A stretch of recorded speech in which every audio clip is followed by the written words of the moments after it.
Chai 05 ang iyong Madam Kilay. Welcome to my vlog. Nandito ako ngayon sa simbahan at madami na ang nag-aabang sa 6 PM Mass. Napaaga po kaming nagsimbag mga katim Kilay. Kaya pa hindi pa binubuksan ang simbahan. Actually, kung makikita nyo, magandang simbahan namin. Malaki ang simbahan ng St. Raymond de Peñafort. Ang dami na nagsisimba, puro matatanda, mga senior ang nakasabayan ko, guys. See, sa likod ko, social distancing, alam nyo na. At bawal ang dikit-dikit dahil alam niyo naman ang pandemic, hindi pa tapos ang coronavirus. Guys, wait lang. Para hindi ko alam kung paano ko ipapakita sa inyo yung simbahan. Ito yung likod. Ito yung harap ng simbahan. Dumadami na po yung tao. Dumadami na kami, guys. Diba?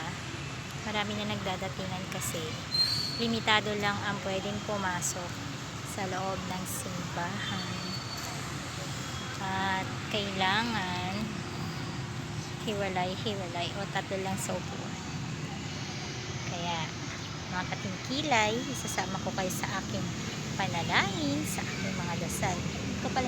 Sa likod ko pala yung tirika ng kandila. Nakikita nyo po ba yung tirika ng kandila? Yan. Madami na po kami dito ngayon.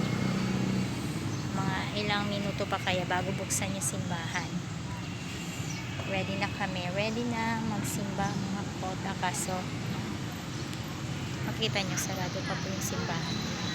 Sarado pa ang simbahan ng St. Raymond de Peñafort, guys. At nagchismisan pa ang mga kota. Ang senior citizen. Hi, mga katimkilay. Kasama kayo sa aking mga dasal, mga kapamilya ko, mga anak ko, mga magulang ko, lahat. Mga in-laws ko. Tayo. Malaki tong simbahan namin eh. Pero hindi ko kayo maito, nahiya ako maglakad-lakad. Mamaya na lang. Tsaka nakatingin sila, guys. First time ko kasi mag-vlog sa labas. Nakakatawa. Kahit nakakaya, okay lang. See? Ang daming nabago dito sa simbahan namin. Mga katingkilay. Lalapit ako ng konti dito para makita nyo tong nasa likod ko. Yung tirika ng kandila. Ang tagal naman magbukas ng simbahan namin. Ang mga senior, init na sa ganap na makapasok. At may newbie na pa kasi. Nakita nyo ba yan nasa likod ko? Diyan natutulog yung mga pare. Yan yung kumbento ng mga pare. Diba? Matagal na po yan.